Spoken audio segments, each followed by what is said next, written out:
Hello అండి, welcome back to our channel. ఈరోజు story అందాల రాక్షసి సీజన్ 2 ఎపిసోడ్ 110. ఇక స్టోరీ ఏంటో చూద్దామా? పదండి వెళ్దాం. అవి రూమ్ డోర్ ముందుకు వేస్తున్న నిషాన్కి ఆయుష్ అటుగా రావడం చూసి షాక్ అవుతూ, వామ్మో అన్నయ్య నన్ను ఇక్కడ చూస్తే చంపేస్తాడు అని అక్కడి నుండి ఎస్కేప్ అవ్వడానికి చూస్తూ ఉన్న నిషాన్కి నీష్ అని వినిపించిన ఆయుష్ వాయిస్కి చచ్చాన్రా బాబు అని తింగరిగా నవ్వుతూ స్లో మోషన్లో వెనక్కి తిరిగి చూస్తాడు. ఆయుష్ రాయల్గా వాక్ చేస్తూ రావడం చూసిన నిషాన్కి ఆయుష్ వాకింగ్లో యాటిట్యూడ్, కళ్ళల్లో షార్ప్నెస్ చూసి గుండె స్పీడ్గా కొట్టుకుంటూ ఉంటుంది. దేవుడా, అన్నయ్యని చూస్తుంటేనే టెన్షన్ అమాంతం పెరిగిపోతుంది. అభిను లవ్ చేస్తున్న విషయం అన్నయ్యతో అసలు చెప్పగలనా అని గుడ్డకలు మింగుతూ చూస్తూ ఉంటాడు. ఇక్కడేం చేస్తున్నావు నీష్? తన షర్ట్ కాలర్ సరిచేస్తూ యాటిట్యూడ్ లుక్స్తో అడుగుతూ ఉన్న ఆయుష్ వైపు చూస్తూ, ఆయా నేను ఇక్కడ, నాకు చైనీస్ లాంగ్వేజ్ రాదు, సో తెలుగులో చెప్పు నీష్. అన్నయ్య, అది అభి టెంపుల్కి రాను అంటూ ఉంటే రమ్మని పిలవడానికి వచ్చాను. అంటే మామయ్య మాటలకి హర్ట్ అయింది, అందుకే తన మూడ్ చేంజ్ చేసి వస్తున్నాను. హో నైస్, టైం అవుతుంది, నువ్వు కూడా వెళ్ళి రెడీ అవ్వు. ఆయుష్ వాయిస్ నార్మల్గా ఉన్న అందులోని బేస్కి నిషాన్కి అరచేతుల్లో చెమటలు పట్టడంతో ఇంకొక క్షణం కూడా ఆయుష్ ముందు నిల్చుకుని డేర్ చెయ్యలేక తన రూమ్ వైపు వేగంగా అడుగులు వేస్తూ ఉన్న నిషాన్ను సైడ్ స్మైల్తో చూస్తూ అక్కడి నుండి వెళ్ళిపోతాడు ఆయుష్. ఆయుష్ రెడీ అయ్యి హాల్లో కూర్చొని మున్నాతో కాల్లో ఏదో సీరియస్గా మాట్లాడుతూ ఉన్న తనకి కాళ్ళ పట్టీల చప్పుడు వినిపించగానే తల తిప్పి చూసిన ఆయుష్కి ఒక్కో స్టెప్ జాగ్రత్తగా దిగుతూ 2 చేతులతో తన పట్టులంగా పట్టుకుని నవ్వుతూ కనిపిస్తుంది Diya. Purple and light green colour పట్టులంగాలో చెవులకి డైమండ్ బుట్టకమ్మలు అండ్ చేతులకి గాజులు, పాదాలకి బంగారు పట్టీలు అండ్ పాపడి బిళ్ళ, మొహాన సింపుల్గా బిందీతో అచ్చం చందమామలాగా ఉన్న తన కూతుర్ని మురిపెంగా చూస్తూ ఉంటాడు. సార్, హలో హలో కాల్లో వినిపిస్తూ ఉన్న మున్నా వాయిస్కి I just call you back అని కాల్ కట్ చేసి నవ్వుతూ పైకి లేచి నీస్ మీద కూర్చుంటూ 2 చేతులు చాపగానే డాడ్ అంటే నవ్వుతూ వచ్చి ఆయుష్ మెడను తన బుజ్జి చేతులతో ఆనందంగా చుట్టేస్తుంది దియా. దియా నుదుటిన ప్రేమగా ముద్దు పెడుతూ, ఏంజెల్లా ఉన్నావు బంగారం, ఎవరు రెడీ చేశారు నిన్నిలా అంటూ దియా అరచేతులకు ముద్దులు పెడుతూ అడుగుతాడు ఆయుష్. మమ్మ రెడీ చేసింది డాడ్, లుక్ ఎట్ మీ అని 2 చేతులతో లంగాను పట్టుకొని తిరుగుతూ నవ్వుతూ చెప్తూ ఉన్న దియాని చూసి ఆయుష్ చిన్నగా స్మైల్ ఇచ్చి తనకి డిఫరెంట్ పోజెస్లో ఫొటోస్ తీస్తూ ఆఖరిగా సెల్ఫీ కూడా తీసుకుని పిక్స్ని జూమ్ చేసి చూస్తూ మిస్ యూ ఆశి అని బాధగా అనుకుంటాడు. నిషాన్ కూడా రెడీ అయ్యి కిందకి వస్తూ పుట్టబొమ్మలా ఉన్న దియాని ఎత్తుకొని బుగ్గలు కందిపోయేలాగా ముద్దులు పెడుతూ ఆయుష్తో తిట్టించుకొని మొహం మార్చుకొని ఓ పక్కన కూర్చుంటాడు.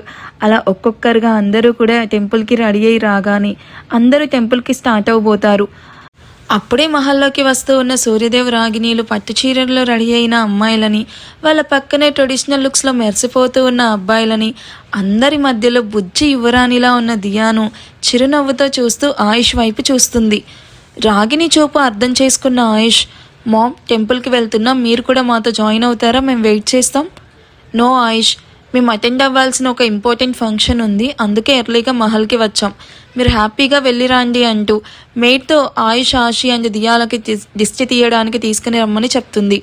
మామ్ ఇప్పుడు ఇదంతా అవసరమా?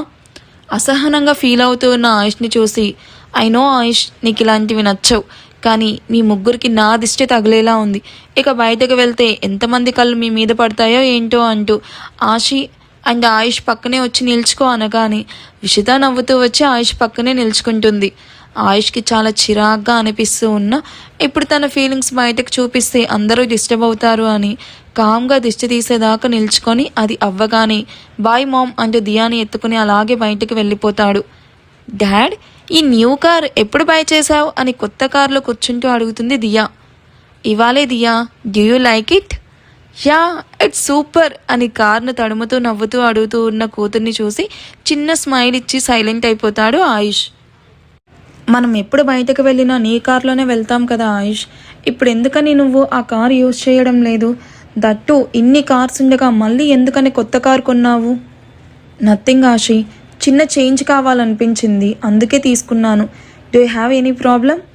సీరియస్గా వినిపించిన ఆయుష్ వాయిస్కి లేదు అన్నట్టు తల అడ్డంగా ఊపి ఆలోచనలో పడుతుంది. టెంపుల్ రాగానే అందరూ వెళ్ళి నేరుగా దర్శనం చేసుకుంటారు. విషిత పూజారి గారికి పూజ సామాగ్రి ప్లేట్ ఇస్తూ దియా పేరు మీద పూజ చేయించండి అని కళ్ళు మూసుకొని దేవుణ్ణి స్మరిస్తూ ఉంటుంది. అది చూసిన ఆయుష్లో సడన్గా స్మైల్ అలా వచ్చి ఇలా వెళ్ళిపోతుంది. ఆయుష్ నవ్వుకి రీజన్ అర్థం కాని ఒకరినొకరు మొహాలు చూసుకొని బుర్ర కొక్కుంటూ ఉంటారు మోహిత్ అండ్ విక్రమ్. పూజ ఫినిష్ అయ్యేసరికి 10 నిమిషాలు పడుతుంది. ప్రసాదం తీసుకుని తింటూ అందరూ గుర్తుగా సెల్ఫీస్ తీసుకుంటూ ఉంటారు. ఆయుష్కి కాల్ రావడంతో ఎక్స్క్యూజ్ మీ అని పక్కకి వెళ్ళి కాల్ లిఫ్ట్ చేసి సీరియస్గా ఏదో చెప్పి కాల్ కట్ చేసి లోపలికి వచ్చిన ఆయుష్కి నిషాన్ అభిని ఎత్తుకొని గుడిలో గంట కొట్టిస్తూ కనిపిస్తాడు. థ్యాంక్ యూ బావా అని నవ్వుతూ తన నుదుటితో నిషాన్ ఫోర్ హెడ్ మీద నవ్వుతూ ఢీ కొడుతూ పక్కకి చూసిన అభికి ఆయుష్ తమ వైపే హ్యాండ్స్ ఫోల్డ్ చేసుకొని సీరియస్గా చూస్తూ కనిపిస్తాడు. అది చూసిన అవి షాక్ అవుతూ నిషాన్కి ఆయుష్ వైపు చూడమని సైగ చెయ్యగాని ఏంటి అని అటుగా చూసిన నిషాన్కి లెఫ్ట్ ఐబ్రో రైస్ చేసి తనని చూస్తూ ఉన్న ఆయుష్ కనిపించేసరికి బాడీ పార్ట్స్ అన్నీ ఒకేసారి వర్క్ చేయడం ఆగిపోతాయి. దాంతో కంగారుగా అవిను కిందకు పడేస్తాడు. మిమ్మల్ని అడుగుతుంది, ఇక్కడేం చేస్తున్నారు? అన్నయ్య, అవికి గంట కొట్టడానికి అందడం లేదంటే లిఫ్ట్ చేసి హెల్ప్ చేశాను అంతే అని ఇన్నోసెంట్ పప్పీలాగా ఫేస్ పెట్టుకున్న నిషాన్ వైపు వెటకారంగా చూస్తూ అచ్చా అవునా, సరే ఇవాళ మొత్తం ఇక్కడికి ఎవరొచ్చినా సరే వాళ్ళని ఎత్తుకొని గంట దగ్గరుండి కొట్టించి హెల్ప్ చేయి. అసలే నీకు హెల్పింగ్ నేచర్ చాలా ఎక్కువ కదా. అదేంటన్నయ్యా? అదంతే తమ్ముడు, చెప్పింది చెయ్యి. ఎక్స్ట్రాస్ మాట్లాడితే కట్ చేస్తా అని 2 వేలు కట్ చేసినట్టు చూపించగానే నిషాన్ మొహాన్ని నల్లగా పెట్టుకొని అక్కడికి వస్తున్న అందరినీ లిఫ్ట్ చేసి గంట కొట్టించడానికి హెల్ప్ చేస్తూ ఉంటాడు.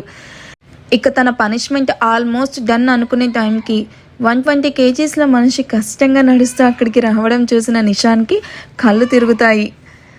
ఆయుష్ పనిష్మెంట్తో నిషాన్కి చుక్కలు కనిపిస్తాయి. విషిత ప్లాన్ సక్సెస్ అవుతుందా? మీరేమనుకుంటున్నారో కామెంట్ చేయండి. ఈ ఎపిసోడ్ ఎలా అనిపించిందో కూడా చెప్పండి. అండ్ మీరందరూ అనుకోవచ్చు నేను రెగ్యులర్గా వీడియోస్ ఇవ్వట్లేదు అని. యా అండి, అస్సలు పాసిబుల్ అవ్వట్లేదు. ఎందుకంటే మా మరిది పెళ్ళి పెట్టుకున్నాము. సో లాస్ట్ వీక్ ఎంగేజ్మెంట్ పనుల్లో చాలా బిజీగా ఉన్నాను. అంటే సడన్గా కుదిరిందనమాట. అందుకే సడన్గా ఎంగేజ్మెంట్ పెట్టుకోవాల్సి వచ్చింది. నాకు నిజంగా మీకు ఇన్ఫామ్ చేసేంత టైం కూడా లేదు. And next month 12th marriage. So నాకు ఇంకా నేనే main person to handle everything అనమాట. మాకు అత్తయ్య లేరు, సో నేనే చూసుకోవాలి. అందుకని నేను చాలా బిజీగా ఉంటాను. ఎవరైతే నెక్స్ట్ మంత్ మెంబర్షిప్ తీసుకుంటారో కొంచెం హోల్డ్ చేసుకోండి. నేను ఆఫ్టర్ 15 నెక్స్ట్ మంత్ 15th నుంచి కొంచెం ఫ్రీగా ఉంటాను. అప్పటి నుంచి వీడియోస్ రెగ్యులర్గా వస్తాయేమో. ఇప్పుడైతే కొంచెం అటు ఇటుగా ఉంటాయండి. నేను ఈ పెళ్లి పనుల్లోనే తిరుగుతూ ఉన్నాను. నెక్స్ట్ మంత్ 12th మ్యారేజ్ అంటే నేను ఇప్పటి నుంచే షాపింగ్ అని అవి పెళ్లి కార్డ్స్ డిస్ట్రిబ్యూషన్ చేయడం అవన్నీ ఉన్నాయి. నిన్న ఎంగేజ్మెంట్ పిక్ ఒకటి మీకు యాడ్ చేస్తాను. మేమే పేరెంట్స్ లాగా కూర్చొని తాంబూలం తీసుకున్నాము. సో కొన్ని పెళ్లి పనుల్లో చాలా బిజీగా ఉన్నాను, ఏమనుకోవద్దు తప్పుగా. సో నెక్స్ట్ మంత్ 15th నుంచి నేను కొంచెం ఫ్రీ అవుతాను. నేను ఫ్రీ అయ్యాక నేను పోస్ట్ పెడతాను మీకు. అప్పుడు ఎవరైనా మెంబర్షిప్ తీసుకునే వాళ్ళు తీసుకోండి. ఇప్పుడైతే కొంచెం హోల్డ్లో పెట్టుకోండి. రెగ్యులర్గా వీడియోస్ రాలేవు, నేను చేయలేను. హోప్ యూ అండర్స్టాండ్, అర్థం చేసుకుంటారని అనుకుంటున్నాను. Thank you for watching. Bye.